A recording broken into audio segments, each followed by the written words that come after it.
शान्तं शाश्वतमप्रमेयमनघं निर्वाण शान्तिप्रदं ब्रह्मा शम्भुफणीन्द्यसेव्यमनिशं वेदान्तवेद्यं विभुम् रामाख्यं जगदीश्वरं सुरगुरुं मायामनुष्यं हरिं वन्देऽहं करुणाकरं रघुवरं भूपालचूडामणिम्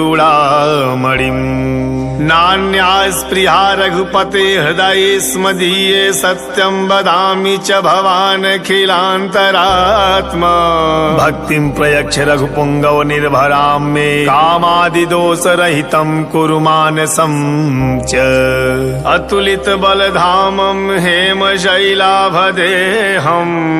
धनुजवन कृशानुं ज्ञानिनामग्रगण्यं सकल गुण निधानं वानराणामधीशं रघुपति प्रिय भक्तं वात जातं नमामि।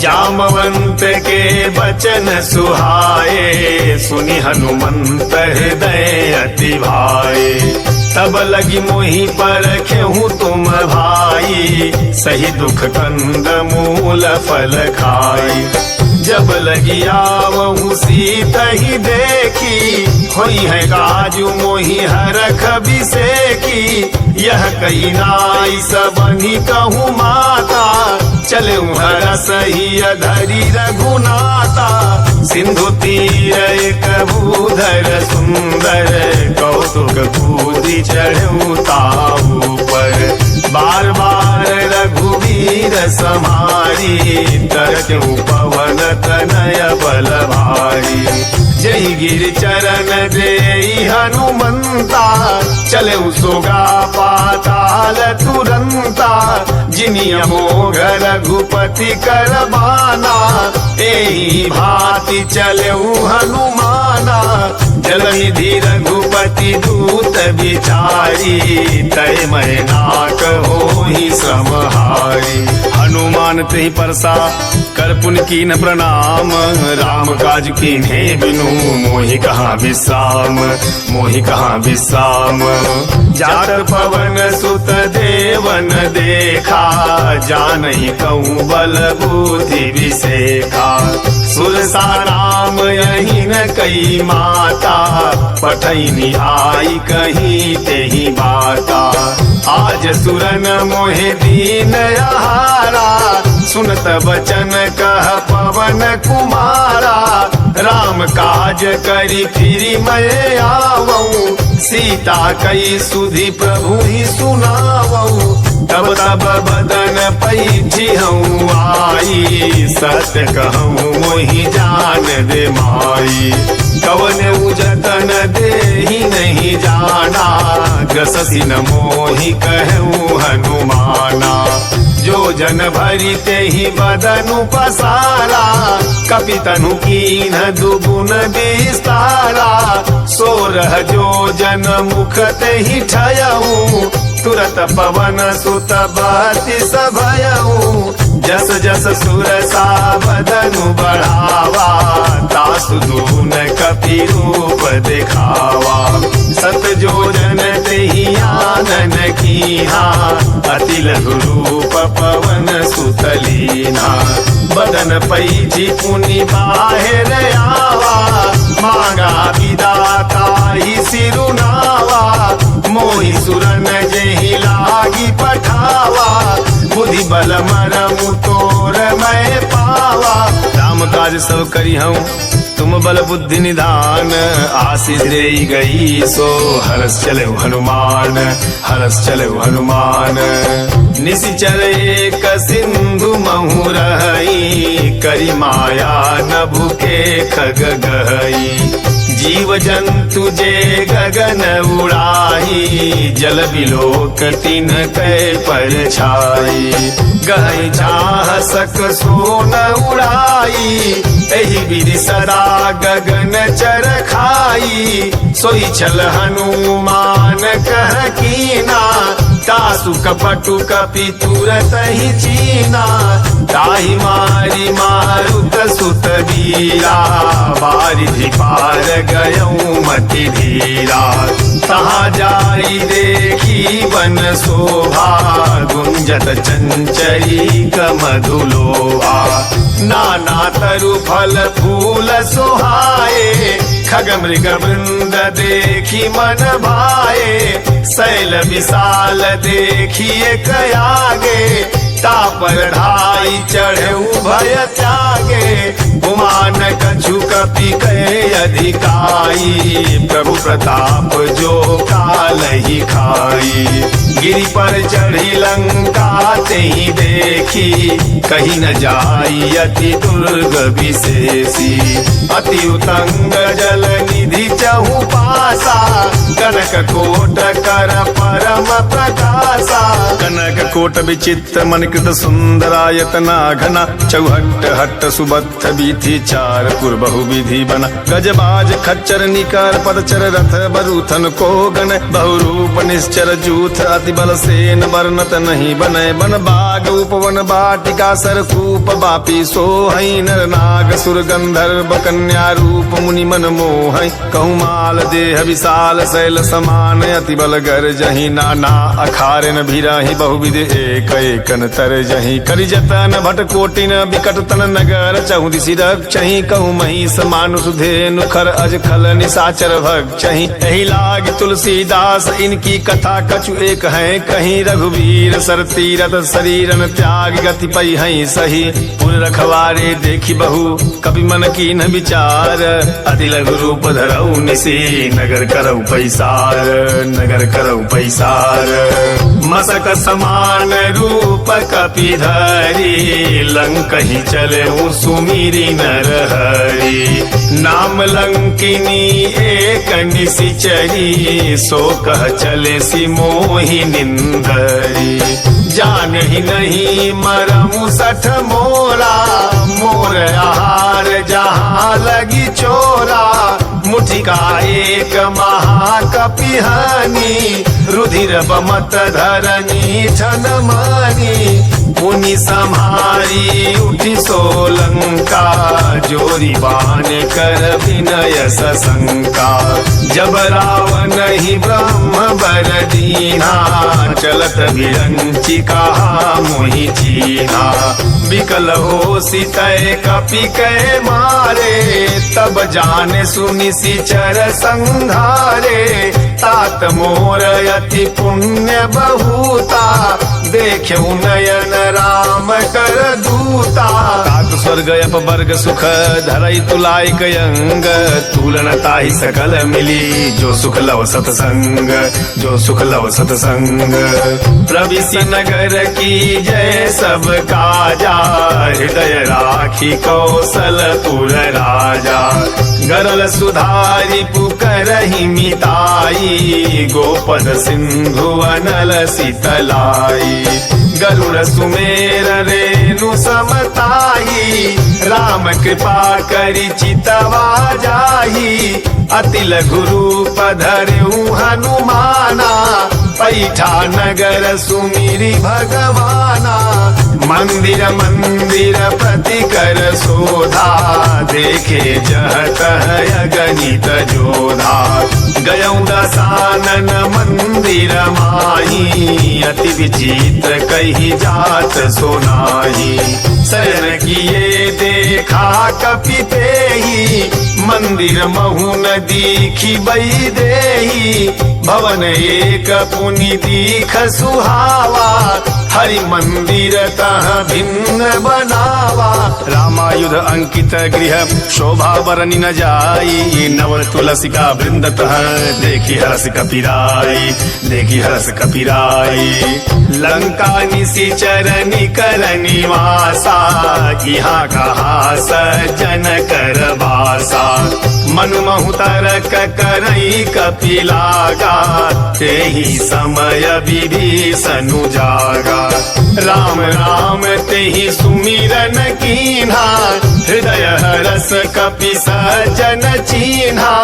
एही सन हठी करी हूँ पहचानी, साधु ते होई नकार जहानी। विप्र रूप धरि वचन सुनाए, सुनत विभीषण उठी तह आए। कई प्रणाम पूछी कुशलाई, विप्र कहूँ निज कथा बुझाई। कि तुम हरिदासन मह कोई, मोरे हृदय प्रीत अति होई। कि तुम राम दीन अनुरागी, आयहु मोहि करन बड़ भागी। तब हनुमंत कही सब राम कथा निज नाम, सुनत जुगल तन पुलक मन, मगन सुमिर गुण ग्राम, मगन सुमिर गुण ग्राम। सुनहु पवन सुत रहनी हमारी, जिमि दसननि महु जीव विचारी। तात कबहु मोहि जानिय नाथा, करी हई कृपा भानुकुल नाथा। तामस तनु कछु साधन नाही, प्रीति न पद सरोज मन माही। अब मोहि भाव भरोस हनुमंता, बिनु हरि कृपा मिलहि नहीं संता। जो रघुवीर अनुग्रह कीना, तो तुम मोहि दरसु हठि दीना। सुनहु विभीषण प्रभु कई रीति, करहि सदा सेवक पर प्रीति। कहूँ कवन मैं परम कुलीना, कपि चंचल सबहि विधिहीना। प्रात ले जो नाम हमारा, तेहि दिन ताहि न मिलई आहारा। असमय अधम सखा सुनु मोहु पर रघुवीर, कीन्ही कृपा सुमिरि गुण भरे बिलोचन नीर, भरे बिलोचन नीर। जानत हूँ अस स्वामी बिसारी, फिरहि ते काहे न होई दुखारी। एहि विधि कहत राम गुण ग्रामा, पावा निर्वाच विसामा। पुनि सब कथा विभीषण कही, जहि विधि जनक सुता तह रही। तब हनुमंत कहा सुनु भ्राता, देखी चहु जानकी माता। जुगत विभीषण सकल सुनाई, चलऊ पवन सुत विदा कराई। करी सोई रूप गयऊ पुनीतवा, बन अशोक सीता रह जवा। देखी मनहि महु कीन्ह प्रणामा, बैठहि गीत जात निस जामा। कृष तनु शीस जटाए कबेनी, जपति हृदय रघुपति गुण श्रेणी। निज पद नयन दिए मन, राम पद कमल लीन। परम दुखी भा पवन सुत, देखी जानकी दीन, देखी जानकी दीन। तरु पल्लव महु रहा लुकाई, करई विचार करऊ का भाई। तेहि अवसर रावण तह आवा, संग नारी बहु किए बनावा। बहु विधि खल सीतहि समुझावा, सामदान भय भेद देखावा। कह रावण सुनु सुमुखी सयानी, मंदोदरी आदि सब रानी। तब अनुचरी करऊं पन मोरा, एक बार बिलोक मम भोरा। दिन धरि ओट कहती वैदेही, सुमिरि अवधपति परम सनेही। सुन दस मुख खद्योत प्रकाशा, कबहु किनलनी करई विकासा। असमन समुझू कहती जानकी, खल सुधि नहीं रघुबीर बान की। सठ सूने हरिया नहीं मोही, अधम नीलज लाज नहीं धोई। आप ही सुनि खद्योत सम, राम ही भानु समान। परसु बचन सुनि कारियसी, बोला अति खिसियान, बोला अति खिसियान।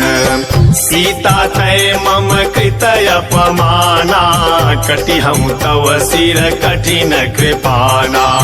नाही त सपदि मानु मम बानी, सुमुखी होती नत जीवन हानि।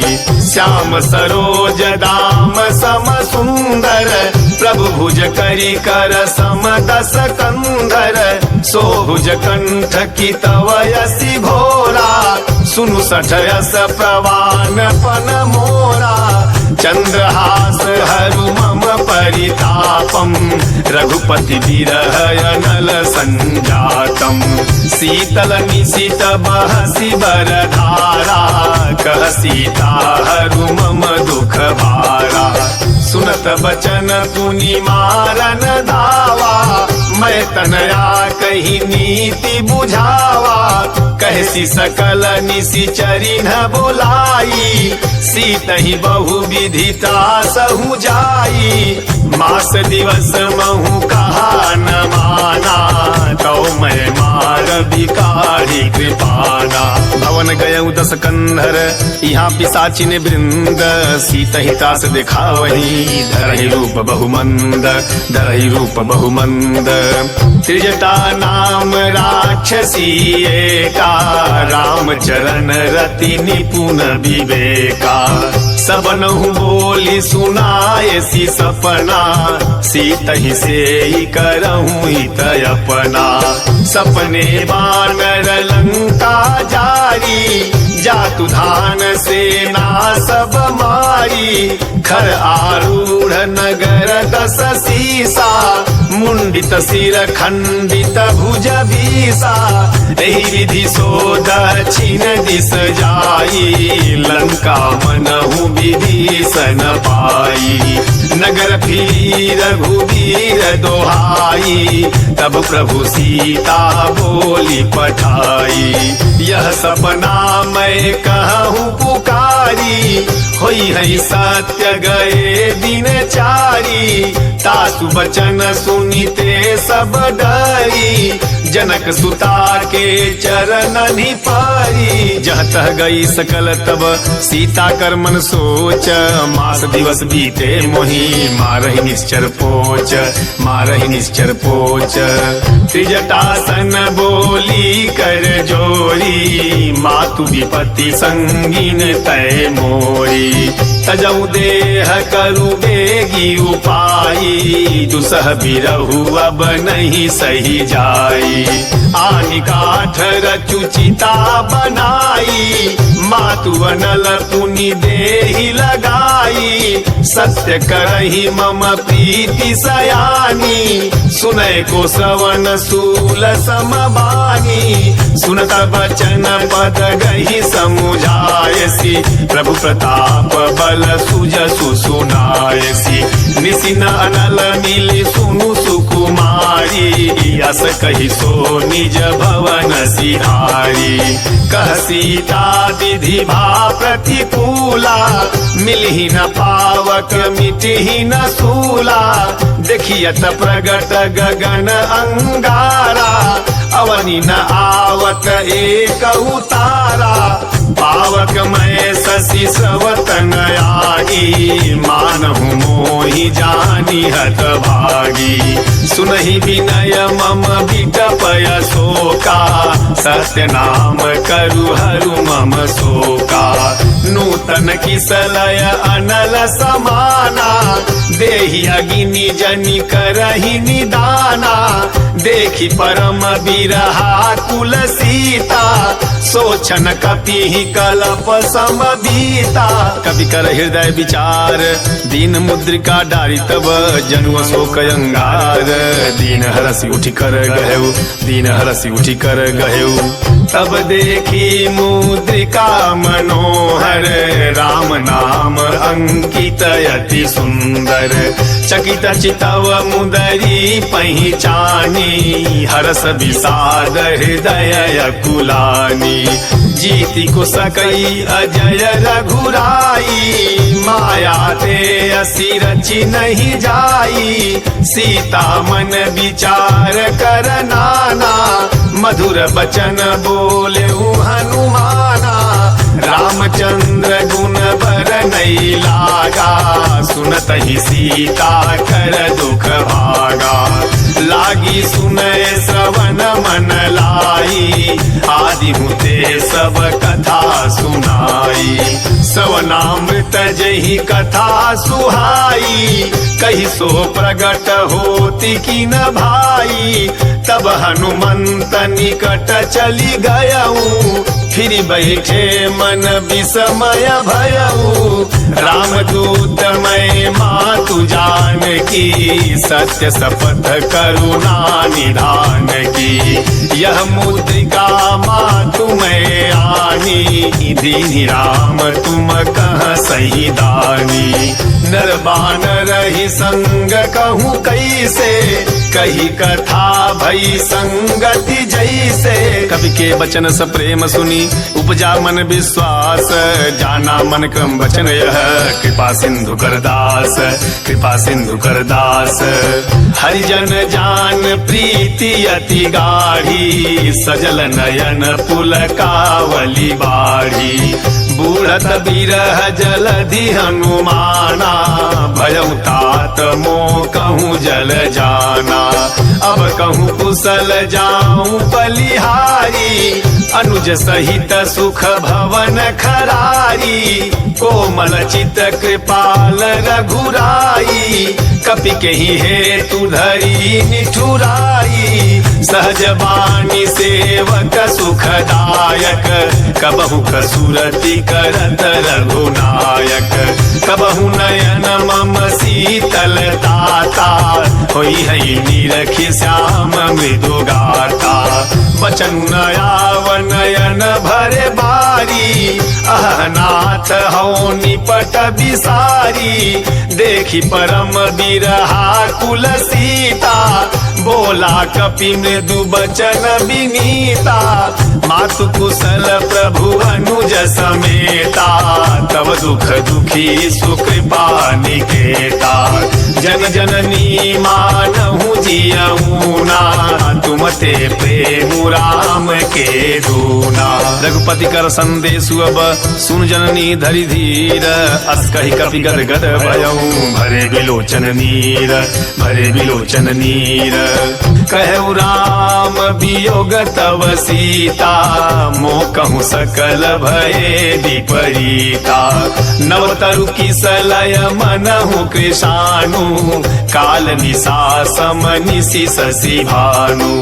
कुबलय विपिन कुंत बन सरिसा, बारिद तपत तेल जनु बरिसा। जहित रहे करत तेई पीरा, उरग श्वास सम त्रिविधि समीरा। कहूँ ते कछु दुख घटी न होई, काहि कहो यह जान न कोई। तत्व प्रेम कर मम यरु तोरा, जानत प्रियाए कुमनु मोरा। सो मनु सदा रहत तोहि पाही, जानु प्रीत रसुएत नहीं माही। प्रभु संदेश सुनत बही देही, मगन प्रेम तन सुधि नहीं तेही। कह कपि हृदय धीर धरु माता, सुमिरु राम सेवक सुखदाता। पुराणहु रघुपति प्रभुताई, सुनि मम बचन तजहु कदराई। निश्चर निकर पतंग सम रघुपति बाण कृसानु, जननी हृदय धीर धरु जरे निशाचर जानु, जरे निशाचर जानु। जो रघुवीर होती सुधि पाई, करते नहीं विलम्बु रघुराई। राम बाण रवि उए जान की, तम बरूथ कह जातु धान की। अब ही मातु मैं जाऊं लवाई, प्रभु आय सुनहि राम दोहाई। कछुक दिवस जननी धरु धीरा, कपिन सहित आई हई रघुवीरा। निशिचर मारी तो ही लई जई हई, तेहु पुर नारदादि जस गई हई। है सुत कपि सब तुम ही समाना, जातु धान यति भट बलवाना। मोरे हृदय परम संदेहा सुनि कपि प्रगट कीन्हि निज देहा कनक भूधराकार शरीरा समर भयंकर अति बलधीरा सीता मन भरोस तब भयऊ पुनि लघु रूप पवन सुत लयऊ सुनु माता शाखा मृग नहीं बल बुद्धि विशाल प्रभु प्रताप ते गरुड़हि खाई परम लघु ब्याल खाई परम लघु ब्याल मन संतोष सुनत कपि वाणी भगति प्रताप तेज बल सानी आशीष दीन्हि राम प्रिय जाना हो तात बलशील निधाना अजर अमर गुण निधि सुत होहु करहु बहुत रघुनायक छोहु करहु कृपा प्रभु अस सुनि काना निर्भर प्रेम मगन हनुमाना बार बार नायसी पद सीसा बोला वचन जोरी कर कीसा अब कृत कृत भयऊ मैं माता आशीष तव अमोघ विख्याता सुनहु मात मोहि अतिशय भूखा लागी देखी सुंदर फल रूखा सुन सुत करहि विपिन रखवारी परम सुभट रजनी चर भारी तिनकर भय माता मोहि नाही जो तुम सुख मानहु मन माही देखी बुद्धि बल निपुण कपि कहूँ जान की जाहू रघुपति चरण हृदय धरी तात मधुर फल खाहू तात मधुर फल खाहू चले उनाई सिर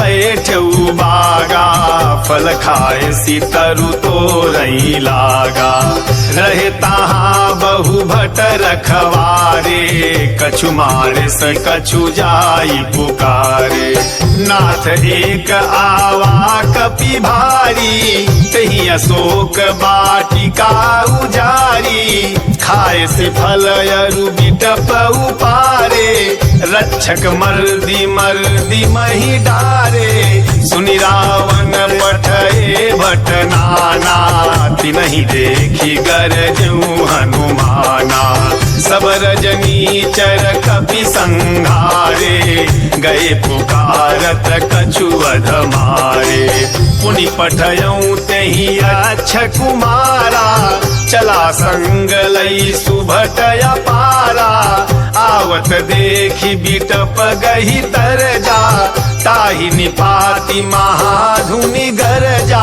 कछु मारे से कछु मरदेसी कछु मिलए सी धरि धूर कछु पुनि जाई पुकारे प्रभु मरकट बल भूरी प्रभु मरकट बल भूरी सुन सुत बधलंके सरिसाना पठय से मेघनाद बलवाना मारसी जन सुत बांध से ताही देखिय कपि कहा कर आही चला इंद्रजित तुलित जोधा बंधु निधन सुनी उपजा क्रोधा कपि देखा दारुण भटयावा कटकटाई गर जाय रुधावा अति विशाल तरुवे कउपारा विरथ कीन्ह लंकेश कुमारा रहे महाभटता के संगा गही गही कपि मरदई निजयंगा तिनहि निपाति ताहि सन बाजा भिरे जुगल मानहु गजराजा मुठिका मारी चढ़ा तरु जाई ताहि एक क्षण मूर्छाई उठी बहोरी कीन्हि से बहु माया जीति न जाई प्रभंजन जाया ब्रह्म अस्त्र तेहि साधा कपि मन कीन्ह विचार जौन ब्रह्म सर मानऊ महिमा मिटय पार महिमा मिटय पार ब्रह्म बाण कपि कहूँ तेहि मारा परति हूँ बार कटकु संघारा तेहि यही देखा कपि मूर्छित भयऊ, नाग पास बांधे सिलई गयऊ। जासु नाम जपि सुनहु भवानी, भवबंधन काटहि नर ज्ञानी। तासु दूत की बंध तरुआवा, प्रभु कारज लगी कपि बंधावा। कपि बंधन सुनि निशिचर धाये, कौतुक लागी सभा सब आए। दस मुख सभा दीखी कपि जाई, कहीं न जाई कछुअति प्रभुताई। कर जोरे सुर दिशि पविनीता, भृकुटि बिलोकत सकल सभीता। देखी प्रतापन कपि मन शंका, जिमि अहिगन महु गरुड़य शंका। कपि बिलोकी दसानन बिहसा कही दुर्बाद, सुत बन सुरत कीन पुनि उपजा हृदय विषाद, उपजा हृदय विषाद। कहलंकेश कवन तय कीसा, कही के बल घालहि बन खीसा। की धौ सवन सुनहि नहीं मोही, देखऊं अति असंख सठ तोही। मारे निशिचर कही अपराधा, कहूँ सठ तोही न प्राण कई बाधा। सुनु रावण ब्रह्मांड निकाया, पाई जा सुबल विरचित माया। जाके बल विरंचि हरीसा, पालत सृजत हरत दस सीसा। जा बल शीस धरत सहसानन, अंडकोश समेत गिरि कानन। धरई जो विविध देह सुरताता, तुमसे सठनु सिखावनु दाता। हर को दंड कठिन जहि भंजा, तहि समेत नृप दल मद गंजा। घर दूषण त्रिशिराय रुबाली, बधे सकल अतुलित बलशाली। जाके बल लवलेश ते जितेऊ चराचर झारी, तासु दूत में जाकरी हरि आने प्रिय नारी, हरि आने प्रिय नारी। जानऊ मैं तुम्हारी प्रभुताई, सहस बाहु सन परी लड़ाई। समर बाली सन करी जसु पावा, सुनि कपि बचन बिहसी बिहरावा। खायऊ फल प्रभु लागी भूखा, कपि सुभाऊ ते तोरहु रूखा। सबके देह परम प्रिय स्वामी, मारहि मोहि कुमार गगामी। जिन मोहि मारा ते मैं मारे, तहि पर बांधेऊ तनय तुम्हारे। मोहि न कछु बांधे कैलाजा, कीन चहूँ निज प्रभु कर काजा। विनती करहूँ जोरी कर रावण, सुनहु मानत जी मोर सिखावन। देखऊँ तुम निज कुलहि बिचारी, भ्रमत जी भजहूँ भगत भयहारी। जाके डरयति काल डेराई, जो सुर असुर चराचर खाई। तासु बयरु कबहू नहीं कीजे, मोरे कहे जान की दीजय। प्रणत पाल रघुनायक करुणा सिंधु खरारी, गए शरण प्रभु राखी हई, तव अपराध विसारी, तव अपराध विसारी। राम चरण पंकज उर धरहूँ, लंका अचल राजु तुम करहूँ। ऋषि पुलस्त्य जसो विमल मयंका, तहि शशि महु जनि होहु कलंका। राम नाम बिनु गिरा न सोहा, देखु विचारी त्यागी मद मोहा। बस नहीं न नहीं सोह सुरारी, सब भूषण भूषित बर नारी। राम विमुख संपत्ति प्रभुताई, जाई रही पाई बिनु पाई। सजल मूल जिन्ह सरितन नाही, बरसी गए पुनित बही सुखाई। सुन दस कंठ कहूँ वन रोपी, विमुख राम त्राता नहीं कोपी, शंकर सहस विष्णु अज तोही, सकहि न राखी राम कर दोही। मोह मूल बहुसूल प्रद त्याग उत्तम अभिमान, भजहु राम रघुनायक कृपा सिंधु भगवान, कृपा सिंधु भगवान। यद्यपि कहीं कपि अति हित बानी, भगति विवेक विरति नय सानी, बोला बिहसी महाअभिमानी, मिला हमहि कपि गुर बड़ ज्ञानी।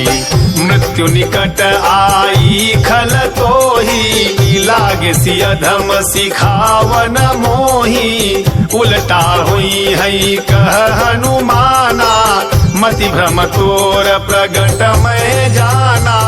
सुनि कपि वचन बहुत खिसियाना, बेगिन हरहु मूढ़ कर प्राणा। सुनत निशाचर मारन धाये, सचिवन सहित विभीषणु आए। नाई शीस करि विनय बहुता, नीति विरोधन मारिय दूता। आन दंड कछु करिय गोसाई, सबहि कहा मंत्र भल भाई। सुनत बिहसी बोला दस कंधर, अंग भंग करी पठइय बंदर। कवि के ममता पूछ पर सबहि कहूँ समुझाई, तेल बोई पट बांधि पुनी पावक देहु लगाई, पावक देहु लगाई। पूछहीन बानर तह जाई, तब सठ निज नाथ ही लई आई। जिन कह कीन्हि बहुत बड़ाई, देखूं मैं तिन कै प्रभुताई। वचन सुनत कपि मन मुसुकाना, भई सहाय सारद मैं जाना। जातु धान सुनि रावण बचना, लागे रचई मूढ़ सोई रचना। रान नगर बसन घृत तेला, बाढ़ी पूछ कीन कपि खेला। कौतुक आए पुरवासी, मारहि चरण करहि बहु हासी। बाजहि ढोल देहि सब तारी, नगर फेरी पुनि पूछ प्रजारी। पावक जरत देखी हनुमंता, भयउ परम लघु रूप तुरंता। निबुकी चढ़ऊ कपि कनक अटाई, भई सभी तनि साचर नारी। हरि प्रेरित ही अवसर चले मरुत 49, अट्टहास करि गर्जा, कपि बढ़ी लागे आकाश, कपि बढ़ी लागे आकाश। देह विशाल परम हरुआई, मंदिर ते मंदिर चढ़ धाई। जय नगर भालोग बिहाला, झपट लपट बहु कोटि कराला। तात मातुहा सुनिय पुकारा, यही अवसर को हम ही उबारा। हम जो कहा यह कभी नहीं होई, बानर रूप धरे सुर कोई। साधु अवज्ञा कर फलु ऐसा, जरई नगर अनाथ कर जैसा। जारा नगरु निमिष एक माही, एक विभीषण कर गृह नाही। ताकर दूत अनल जेहि सिरिजा, जरा न सोते ही कारण गिरिजा। उलटी पलटी लंका सब जारी, कूदी परा पुनि सिंधु मझारी। पूछ बुझाई खोई श्रम धरि लघु रूप बहोरी, जनक सुता के आगे ठाड़ भयउ कर जोरी, ठाड़ भयउ कर जोरी। मातु मोहि दीजे कछु चीन्हा, जैसे रघुनायक मोहि दीन्हा। चूड़ामणि उतारी तब दयऊ, हरस समेत पवन सुत लयऊ। कहूँ तात यस मोर प्रणामा, सब प्रकार प्रभु पूरन कामा। दीन दयाल बिरिदु संभारी, हरहु नाथ मम संकट भारी। तात सग्र सुत कथा सुनायहूँ, बान प्रताप प्रभु ही समुझायहूँ। मास दिवस महु नाथ न आवा, तो पुनि मोहि जियत नहीं पावा। कहूँ कपि केहि विधि राखऊ प्राणा, तुमहु तात कहत अब जाना। तो ही देखी शीतली भई छाती, पुनि मोह कहूँ सोई दिनु सो राती। जनक सुत ही समुझाई करी, बहुविधि धीरज दीन। चरण कमल सिर नाई कपि, गवनु राम बहिकीन, गवनु राम बहिकीन। चलत महाधुनि गरजसी भारी, गर्भ स्रवहि सुनि निशिचर नारी। नाहि सिंधु एहि पारहि आवा, सबद किल किला कपि न सुनावा। हर से सब बिलो की हनुमाना, नूतन जन्म कपिन तब जाना। मुख प्रसन्न तन तेज विराजा, कीन्हे श्री रामचंद्र कर काजा। मिले सकल अति भय सुखारी, तलफत मीन पाव जिमि बारी। चले हरषि रघुनायक पासा, पूछत कहत नवल इतिहासा। तब मधुबन भीतर सब आए, अंगद सम्मत मधु फल खाए। रखवारे जब बर जन लागे, मुष्टि प्रहार हनत सब भागे। जाई पुकारे ते सब बन उजार जुबराज, सुन सुग्रीव हरस कपि करियाए प्रभु काज, करियाए प्रभु काज। जौ न होती सीता सुधि पाई, मधुबन के फल सकहि की खाई। यही विधि मन विचार कर राजा, आई गए कपि सहित समाजा। आई सबनि नावा पद सीसा, मिले सबनि अति प्रेम कपीसा। पूछी कुशल कुशल पद देखी, राम कृपा भा काजु बिसेखी। नाथ काजु कीन्हु हनुमाना, राखे सकल कपिन के प्राणा। सुन सुग्रीव बहुरी तेहि मिलेऊ, कपिन सहित रघुपति पहि चलेऊ। राम कपिन जब आवत देखा, किए काजु मन हरस बिसेखा। फटिक शिला बैठे दो भाई, परे सकल कपि चरण नि जाई। प्रीति सहित सब भेटे रघुपति करुणा पुंज, पूछी कुशल नाथ अवर, कुशल देखी पद कंज, कुशल देखी पद कंज। जामवंत कह सुनु रघुराया, जा पर नाथ करहूँ तुम दाया। ताहि सदा शुभ कुशल निरंतर, सुर नर मुनि प्रसन्नताऊ पर। सोई विजयी विनयी गुण सागर, तासु सुजसु त्रैलोक उजागर। प्रभु की कृपा भयऊ सब काजू, जन्म हमार सुफल भायाजू। नाथ पवन सुत कीनी जो करनी, सहसहु मुख न जाई जो बरनी। पवन तनय के चरित सुहाए, जामवंत रघुपति ही सुनाए। सुनत कृपा निधि मन अति भाए, पुनि हनुमान हरस ही अलाए। कहूँ तात के ही भांति जानकी, रहती करती रक्षा स्वप्राण की। नाम पाहरू दिवस निसी, ध्यान तुम्हार कपाट। लोचन निज पद जंत्रित, जाहि प्राण कहीं बाट, जाहि प्राण कहीं बाट। चलत मोहि चूड़ा मणि दीन्ही, रघुपति हृदय लाई सोई लेनी। नाथ जुगल लोचन भरी बारी, बचन कहे कछु जनक कुमारी। अनुज समेत गहूँ प्रभु चरना, दीन बंधु प्रणतारति हरना। मन क्रम वचन चरण अनुरागी, कहीं अपराध नाथ हो त्यागी। अवगुण एक मोर मैं माना, बिछुरत प्राणन कीन पयाना। नाथ सुनयन निको अपराधा, निसरत प्राण करही हटि बाधा।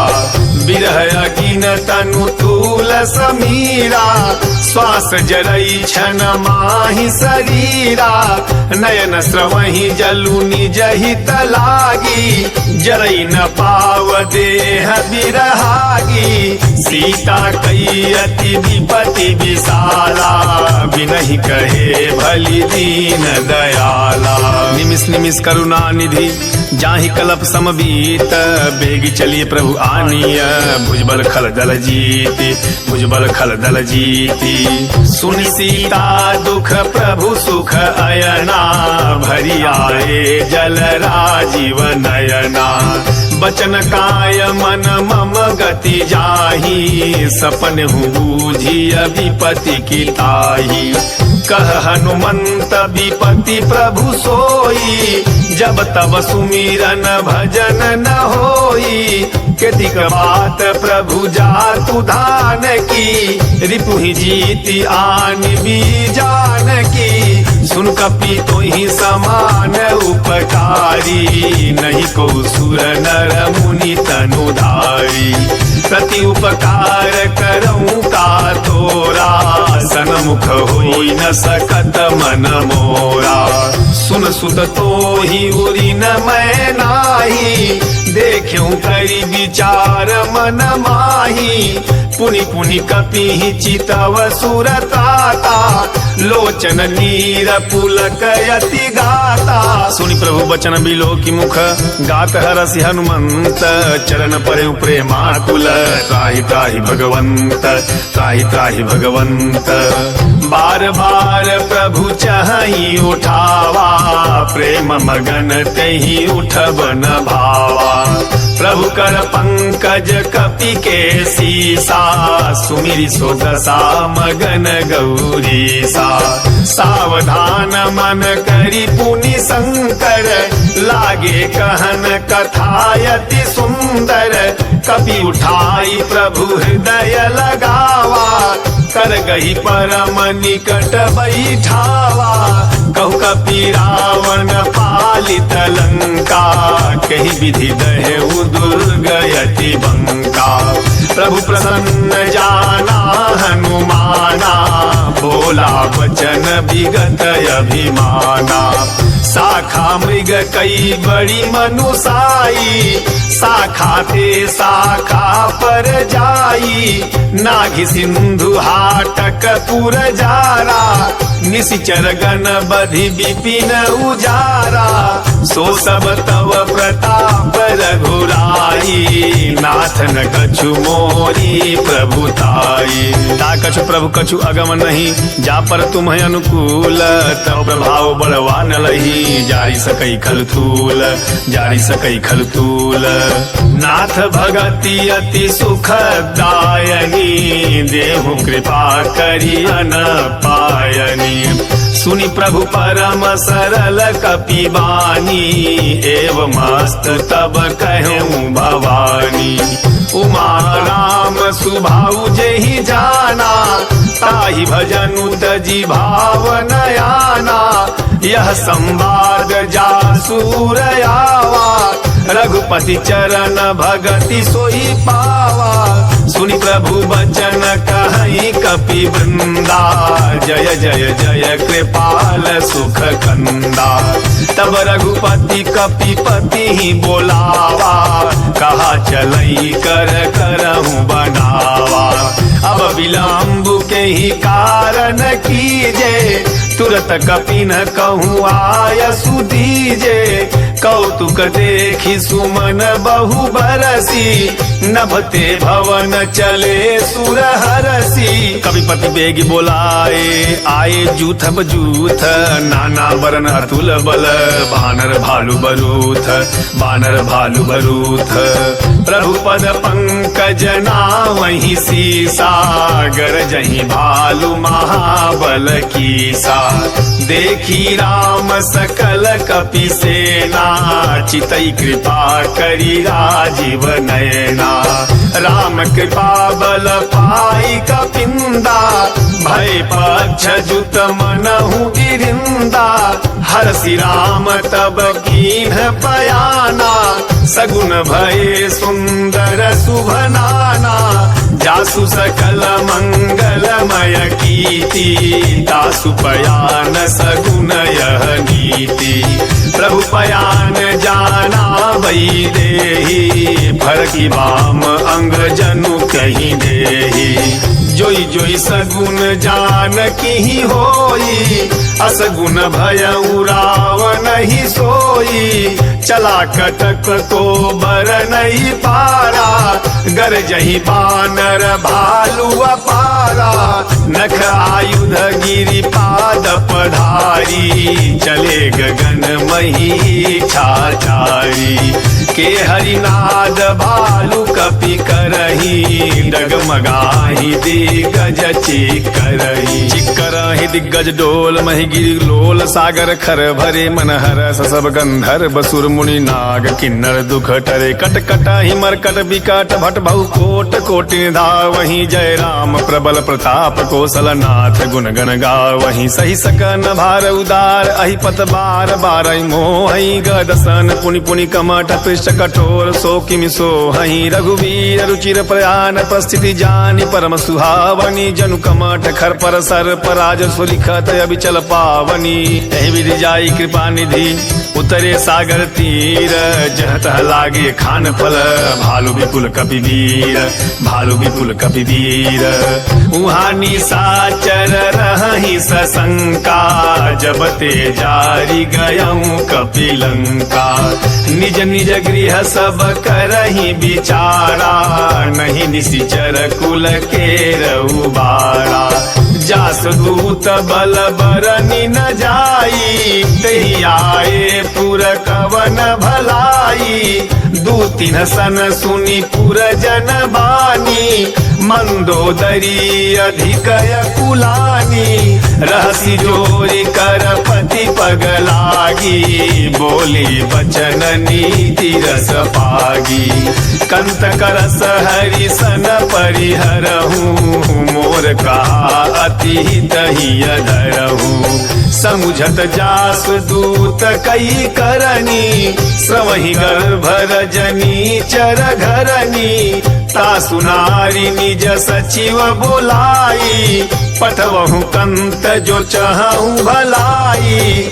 तब कुल कमल विपिन दुखदाई, सीता सीत निशा सम आई। सुनहु नाथ सीता बिनु दीन्हे, हित न तुम्हारा शंभु अज कीन्हे। राम बाण अहिगन सरिस निकर निशाचर भेक, जब लगी के सतन तब लगी, जतन करहु तज टेक, जतन करहु तज टेक।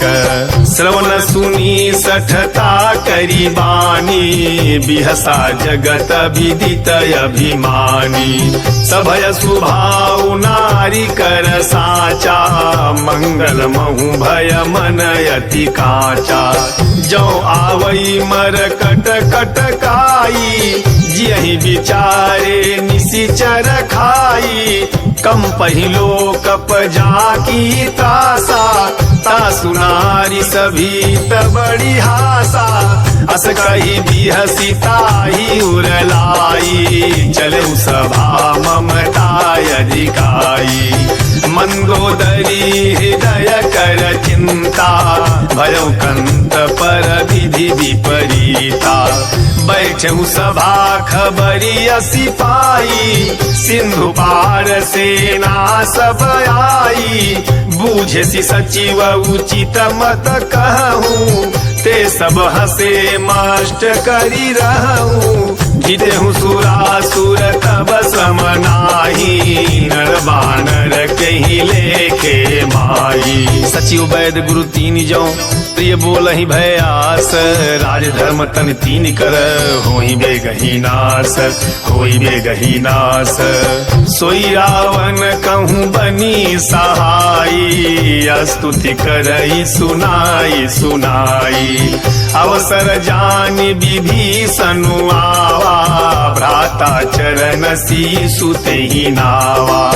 पुनि सिरुनाई बैठ निज आसन, बोला वचन पाई अनुशासन। जो कृपाल पूछिहूँ मोहि बाता, मति अनुरूप कहूँ हित भ्राता। जो आपन चाहई कल्याणा, सुजसु सुमति सुभगति सुख नाना।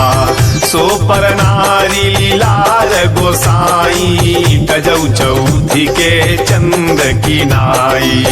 14 भुवन एक पति होई, भूत द्रोह तिष्ठई नहीं सोई। गुण सागर नागर नर जोऊ, अल्प लोभ भल कहई न कोऊ। काम क्रोध मद लोभ सब नाथ नरक के पंथ, सब परिहरि रघुबीर ही। भजहु भजहि जय संत, भजहु भजहि जय संत। तात राम नहीं नर भूपाला, भुवनेश्वर कालहु कर काला। ब्रह्म अनामय अज भगवंता, व्यापक अजित अनादि अनंता।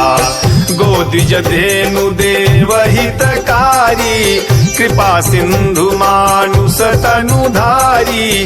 जन रंजन भंजन खल भ्राता, वेद धर्म रक्षक सुनु भ्राता। ताहि बयरु तजि नाई माथा, प्रणतारति भंजन रघुनाथा। देहुनाथ प्रभु कहूँ बई देहि, भजहु राम बिनु हेतु सनेहि। शरण गए प्रभु ताहु न त्यागा, विश्वद्रोह कृत अघजहि लागा। जासु नाम त्रय तापन सावन, सोई प्रभु प्रगट समुझु जिय रावण। बार बार पद लागऊं विनय करहु दस शीस, परिहरि मान मोह मद भजहु कौशलाधीश, भजहु कौशलाधीश। मुन पुलस्त निज शिष्य सन कह पठई यह बात, तुरत सो मैं प्रभु सन कहीं पाई सु अवसर तात, पाई सु अवसर तात। माल्यवंत अति सचिव सयाना, तासु वचन सुनि अति सुख माना। तातु अनुज तव नीति विभूषण, सो उर धरहु जो कहत विभीषण। रिपुत करस कहत सठ दोऊ, दूरी न करहु यहाँ हई कोऊ। माल्यवंत गृह गयऊ बहोरी, कहई विभीषण पुनि कर जोरी। सुमति कुमति सबके उर रही, नाथ पुराण निगम यस कही। जहाँ सुमति तहाँ संपत्ति नाना, जहाँ तुमति तहाँ विपत्ति निदाना। तब उर कुमति बसी विपरीता, हित अनहित मानहु रिपु प्रीता। काल राति निशिचर कुल केरी, तहि सीता पर प्रीति घनेरी। तात चरण गहि मागऊं राखहूँ मोर दुलार, सीता देहूँ राम कहूँ अहित न होई तुम्हार, अहित न होई तुम्हार। बुध पुराण श्रुति सम्मत बानी, कही विभीषण नीति बखानी। सुनत दसानन उठारी साई, खल तो ही निकट मृत्यु अब आई। जियसी सदा सठ मोर जियावा, रिपु कर पाछ मूढ़ तो ही भावा। कहसी न खलयस को जग माही, भुजबल जाहि जीता मैं नाही, मम पुर बसी तपसी न पर प्रीति, सठ मिलु जाइति नहीं कहु नीति, अस कही कीन्हे सी चरण प्रहारा, अनुज गहे पद बारहि बारा, उमा संत कई इहई बड़ाई, मंद करत जो करई भलाई, तुम पितु सरिस भले ही मोहि मारा, राम भजे हितनाथ तुम्हारा, सचिव संग लई नभ पथ गयऊ, सबहि सुनाई कहत यस भयऊ। राम सत्य संकल्प प्रभु सभा काल बस तोरी, मैं रघुवीर शरण अब जाऊं देहु जनि खोरी, जाऊं देहु जनि खोरी, अस कही चला विभीषणु जबहि, आयु ही न भये सब तबहि, साधु अवज्ञा तुरत भवानी, कर कल्याण अखिल कई हानि, रावण जबहि विभीषण त्यागा, भयउ विभव बिनु तबहि अभागा, चलऊ हरषि रघुनायक पाही, करत मनोरथ बहु मन माही, देखी हूँ जाई चरण जल जाता, अरुण मृदुल सेवक सुख दाता, जे पद परसि तरी ऋषि नारी, दंडक कानन पावन कारी, जे पद जनक सुता उर लाए, कपट कुरंग संग धर धाये, हर उर सर सरोज पत जेई, अहो भाग्य मैं देखी हूँ तेई, जिन पायन के पादुकनी भरतु रहे मन लाई, ते पद आज बिलो की हूँ इन नैननि अवजाई, इन नैननि अवजाई, एहि विधि करत सप्रेम विचारा, आयऊ सपदि सिंधु यही पारा, कपिन विभीषणु आवत देखा, जाना कौरि पुदूत बिसेखा, ताहि राखी कपीस पही आए, समाचार सब ताहि सुनाए, कह सुग्रीव सुनहु रघुराई, आवा मिलन दसानन भाई, कह प्रभु सखा बूझिए कहा, कहि कपीस सुनहु नर नाहा, जानि न जाई निशाचर माया, काम रूप के ही कारण आया, भेद हमार लेन सठयावा,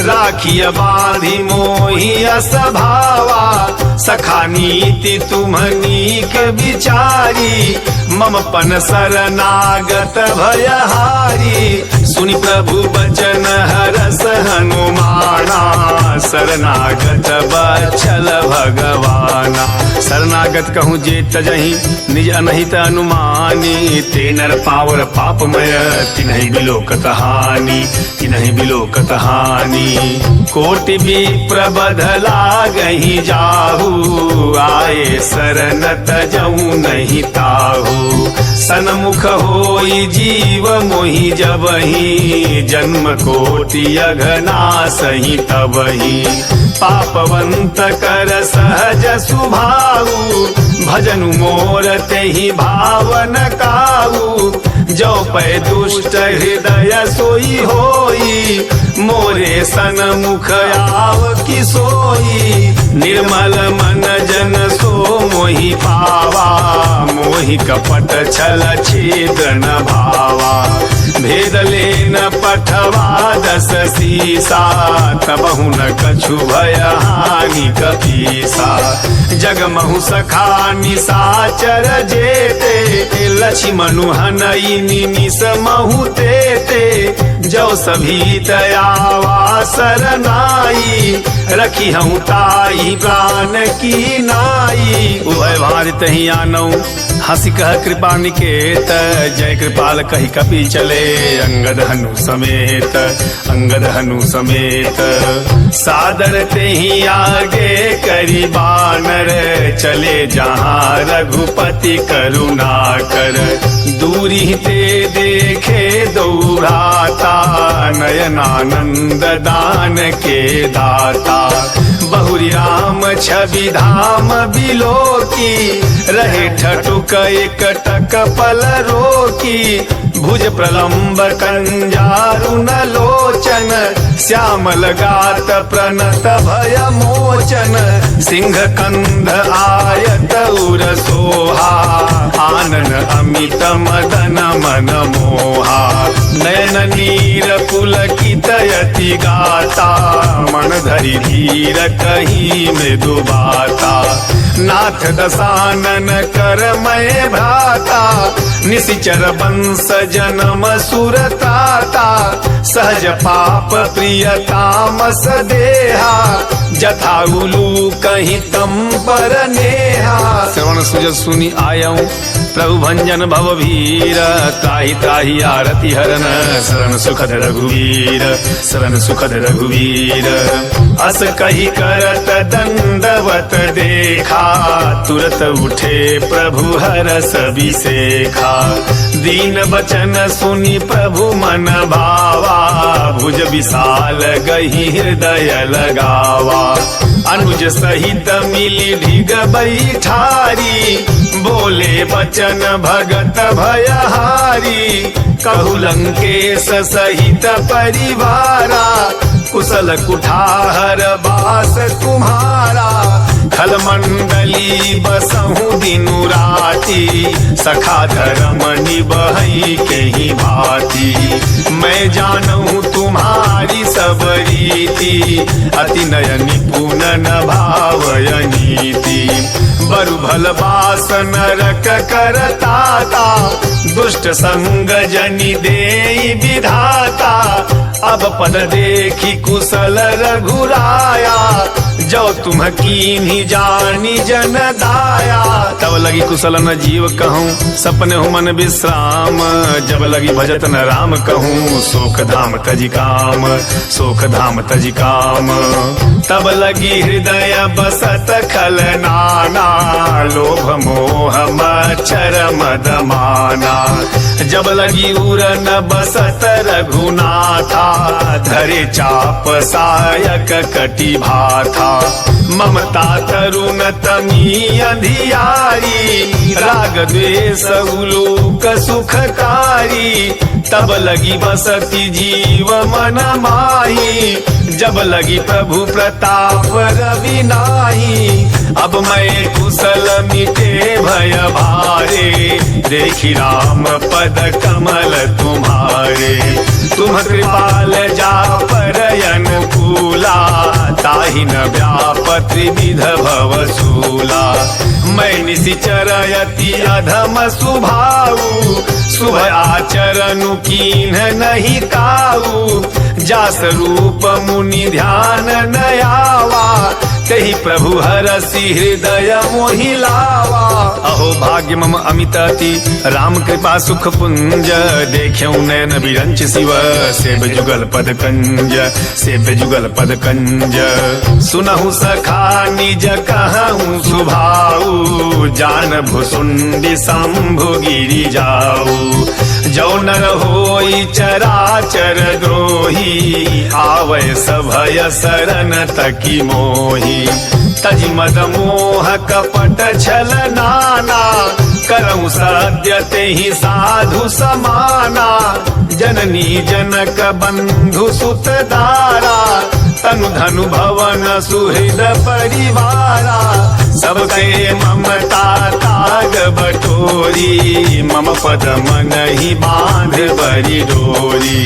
समदरसी इच्छा कछु नाही, हरस शोक भय नहीं मन माही। अस सज्जन मम उर बस कैसे, लोभी हृदय बसई धनु जैसे। तुम सारिखे संत प्रिय मोरे, धरऊ देह नहीं आननी हो रे। सगुन उपासक परहित निरत नीत दृढ़ नेम, ते नर प्राण समान मम, जिनके द्विज पद प्रेम, जिनके द्विज पद प्रेम। सुनु लंकेश सकल गुण तोरे, ताते तुम अतिशय प्रिय मोरे। राम बचन सुनी बानर जूथा, सकल कहीं जय कृपा बरूथा। सुनत विभीषणु प्रभु कई बानी, नहीं अघात सवनामृत जानी। पद अम्बुज गही बारही बारा, हृदय समातन प्रेम अपारा। सुनहु देव सचराचर स्वामी, प्रणत बाल उरयंतर जामी। उर कछु प्रथम वासना रही, प्रभु पद प्रीति सरिस शोभहि। अब कृपाल निज भगति पावनी, देहु सदा शिव मन भावनी। एवमस्तु कही प्रभु रणधीरा, मागा तुरत सिंधु कर नीरा। यद्यपि सखा तव इच्छा नाही, मोर दरसु अमोघ जग माही। अस कही राम तिलक तेहि सारा, सुमन वृष्टि नभ भई अपारा। रावण क्रोध अनल निज, श्वास समीर प्रचंड। जलत विभीषणु राखेऊ, दीनहु राजु अखंड, दीनहु राजु अखंड। जो संपत्ति शिव रावण ही, दीन दिए दस माथ। सोई संपदा विभीषण ही, सकुच दीन रघुनाथ, सकुच दीन रघुनाथ। अस प्रभु छाड़ी भजहि जे आना, ते नर पशु बिनु पूछ बिसाना। निज जन जानिता ही अपनावा, प्रभु स्वभाव कपि कुल मन भावा। पुनि सर्वज्ञ सर्वउर बासी, सर्वरूप सब रहित उदासी। बोले वचन नीति प्रतिपालक, कारण मनुज दनुज कुल घालक। सुनु कपीस लंकापति वीरा, कहि विधि तरिय जलधि गंभीरा। संकुल मकर उरग जस जाति, अति अगाध दुस्तर सब भाति। कह लंकेश सुनहु रघुनायक, कोटि सिंधु शोषक तव सायक। यद्यपि तदपि नीति असि गाई, विनय करिय सागर सन जाई। प्रभु तुम्हार कुल गुर जलधि, कहीं उपाय विचारी। बिनु प्रयास सागर तरिही, सकल भालु कपिधारी, सकल भालु कपिधारी। सखा कही तुम्हनी की उपाई, करिय दैव जो होई सहाई। मंत्र नयह लक्ष्मण मन भावा, राम बचन सुनि अति दुख पावा। नाथ दैव कर कवन भरोसा, सोसिय सिंधु करिय मन रोसा। कादर मन कहूँ एक धारा, दैव दैव आलसी पुकारा। सुनत भी हसी बोले रघुवीरा, ऐसे ही करब धरहु मन धीरा। अस कही प्रभु अनुजहि समुझाई, सिंधु समीप गए रघुराई। प्रथम प्रणाम कीन्ह सिरुनाई, बैठे पुनि तट दर्भ डसाई। जब ही विभीषण प्रभु पही आए, पाछे रावण दूत पठाए। सकल चरित तिन्ह देखे, धरे कपट कपि देह। प्रभु गुण हृदय सराहई, शरणागत परनेह, शरणागत परनेह। प्रगट बखानहि राम सुभाऊ, अतिश प्रेम गा बिसरि दुराऊ। रिपु के दूत कपिन तब जाने, सकल बांधि कपीस पहियाने। कह सुग्रीव सुनहु सब बानर, अंग भंग करी पठवहु निशिचर।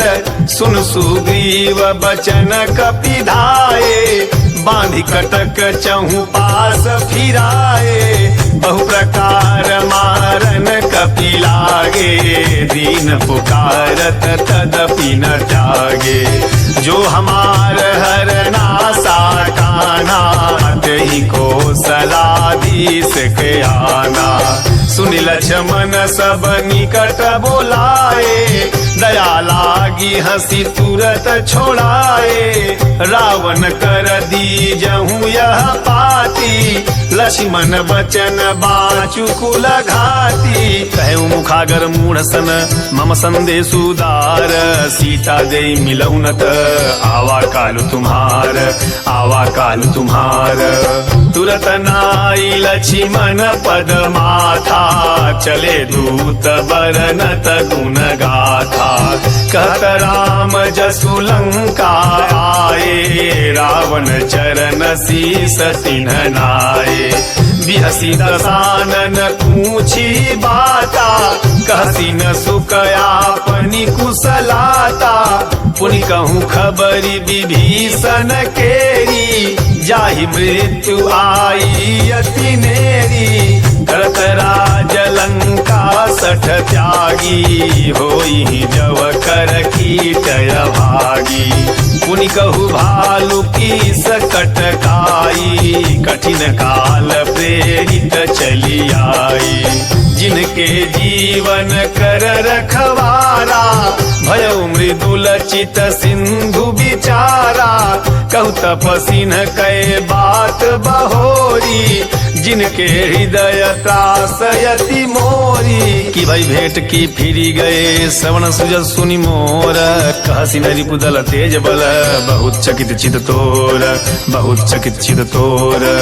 नाथ कृपा करी पूछऊं जैसे, मानहु कहा क्रोध तजी जैसे।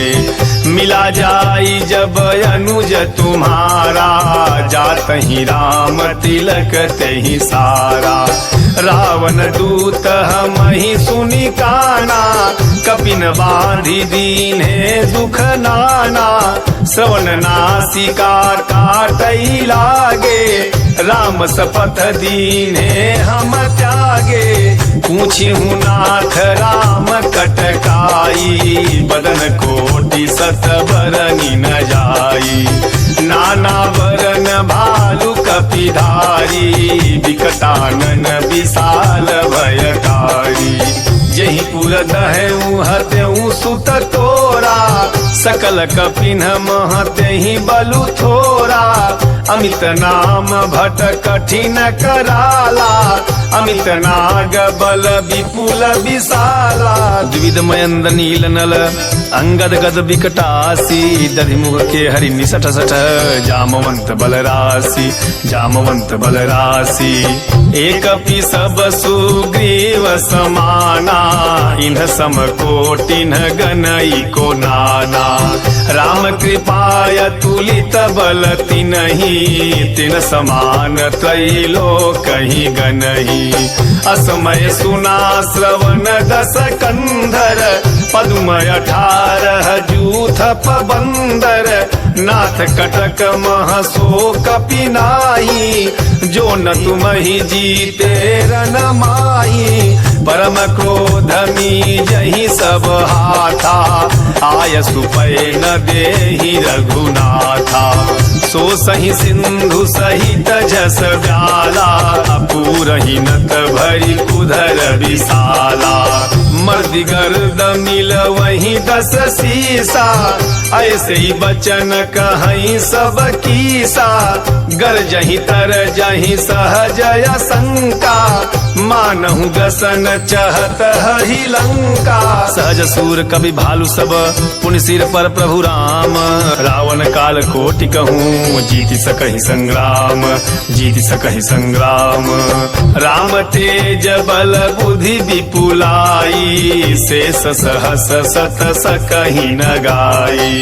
सकसर एक सोसी सत सागर, तब भ्रातहि पूछे नयनागर। तासु बचन सुनि सागर पाही, मागत पंथ कृपा मन माही। सुनत बचन बिहसा दस सीसा, जौवसी मति सहायक तकीसा। सहज भीरु कर बचन दृढ़ाई, सागर सन ठानी मचलाई।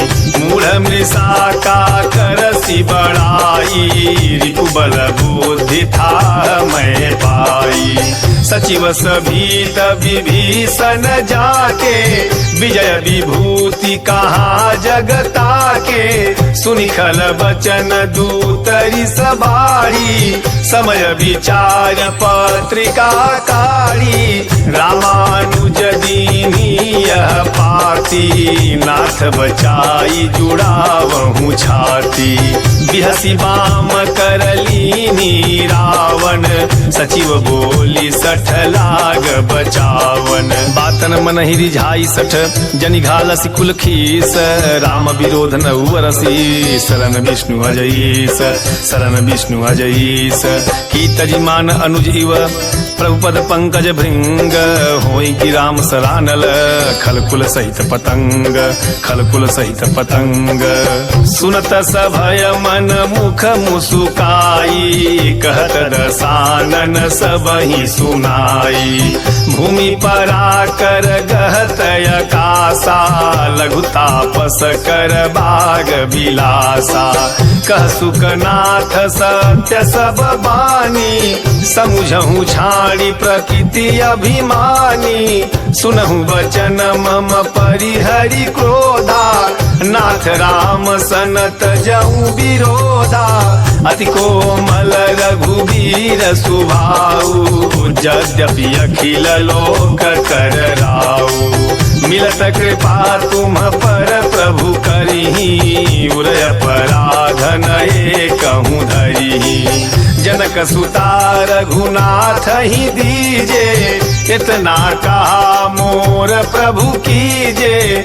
जब ते ही कहा देन बई देई, चरण प्रहार कीन सठते ही। नाई चरण सिरु चला सोता, कृपा सिंध रघुनायक जहाँ। करि प्रणाम निज कथा सुनाई, राम कृपाया अपनी गति पाई। ऋषि अगस्त की साप भवानी, राक्षस भयउ रहा मुनि ज्ञानी। बंदी राम पद बारहि बारा, मुनि निजयाश्रम कहूँ पगुधारा। विनय न मानत जलधि जड़, गए 3 दिन बीती। बोले राम सकोप तब, भय बिन होई न प्रीति। भय बिन होई न प्रीति। लक्ष्मण बाण सरासन यानु, सोसौ बारिध बिसिख कृशानु। 60 सन विनय कुटिल सन प्रीति, सहज कृपन सन सुंदर नीति।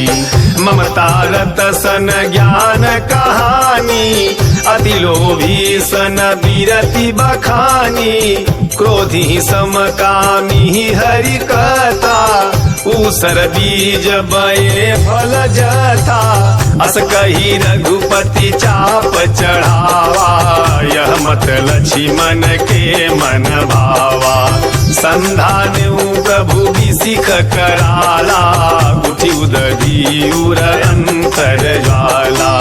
मकर उरग झस गनय कुलाने, जत जंतु जल निधि जब जाने। कनक थार भरी मणि गण नाना, विप्र रूप आयऊ तजी माना।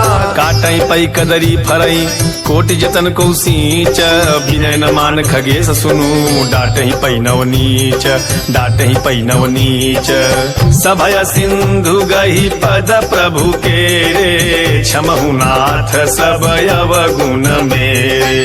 गगन समीर अनल जल धरनी, इन्ह कई नाथ सहज जड़ करनी। तब प्रेरित माया उपजाए, सृष्ट हेतु सब ग्रंथ निगाए।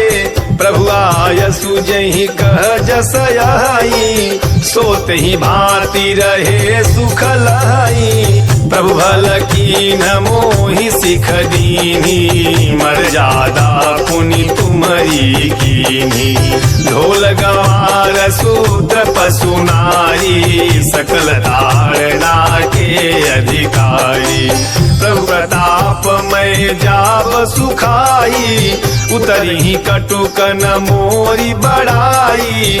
प्रभु आज्ञा पेल श्रुति गाई, करहु सो बेगी जो तुम ही सोहाई। सुनत विनीत बचन अति कह कृपाल मुस्काई, जहि विधि उतरै कपि कटकु तातु सो कहूँ पाई, तातु सो कहूँ पाई। नाथ नील नल कपि दो भाई, लरिकाई ऋषिया शीस पाई।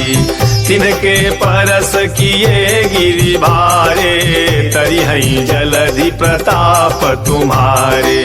मैं पुनि उर धरि प्रभु प्रभुताई, करिहऊँ बल अनुमान सहाई।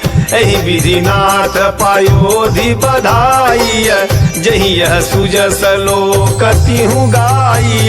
एहि सर मम उत्तर तटवासी, हतहु नाथ खल नरय घरासी। सुन कृपाल सागर मन पीरा, तुरत ही हरि राम रन धीरा। देखी राम बल पौरुष भारी, हरसि पयो निधि भयउ सुखारी। सकल चरित कहीं प्रभु ही सुनावा, चरण बंधी पाथोधि सिधावा। निज भवन गवने सिंधु श्री रघुपति ही यह मत भायहु, यह चरित कलिमल हल जथा मति दास तुलसी गायौ। सुख भवन संशय समान दवन विषाद, रघुपति गुण गना तजि सकल आस भरोस। गावहि सुनहि संतत सठ मना, सकल सुमंगल दायक रघुनायक गुण गान। सादर सुनहि ते तरहि भव, सिंधु बिना जल जान, सिंधु बिना जल जान, सिंधु बिना जल जान, सिंधु बिना जल जान। पवन सुत हनुमान की जय, उमापति महादेव की जय, सियावर रामचंद्र की जय।